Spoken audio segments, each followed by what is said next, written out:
বন্ধুরা কেমন আছেন সবাই? আশা করি ভালো আছেন। আজ আমরা চলে এসেছি হিমাচল প্রদেশের কিন্নর জেলার চিটকুল বলে একটি ছোট্ট গ্রামে। শতদ্রু উপনদী বাসপা এখানে তার নীল জল নিয়ে কুলকুল করে বয়ে চলেছে। ক্লিনেস্ট এয়ার অফ ইন্ডিয়া যদি আপনি পেতে চান তাহলে অবশ্যই আপনাকে চিটকুল গ্রামে আসতে হবে।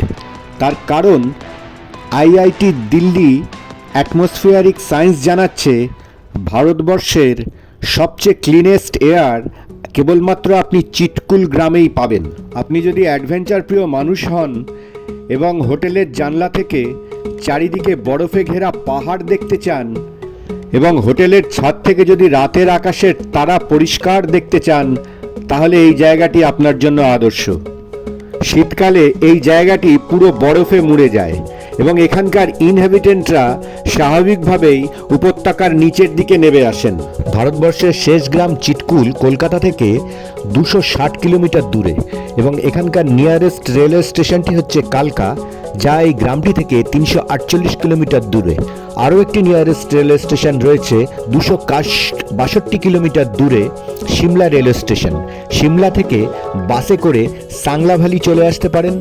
সেই সাংলা ভ্যালি আপেল বাগানের জন্য বিখ্যাত। তারপর সেখান থেকে 24 কিলোমিটার দূরে চিটকুল।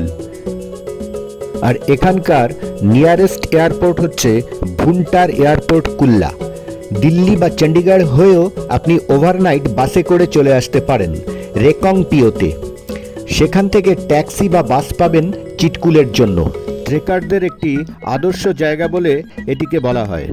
এখানকার র্যাংচাম চিটকুল স্যাংচুরি খুবই বিখ্যাত, ঘুরে দেখার মতো। এখানকার খামরু ফোর্ট, বিভিন্ন মন্দির, মনেস্ট্রি, রাতের তারায় ভরা আকাশ ও বরফে ঘেরা পাহাড় দেখতে চিটকুল আপনাকে আসতেই হবে।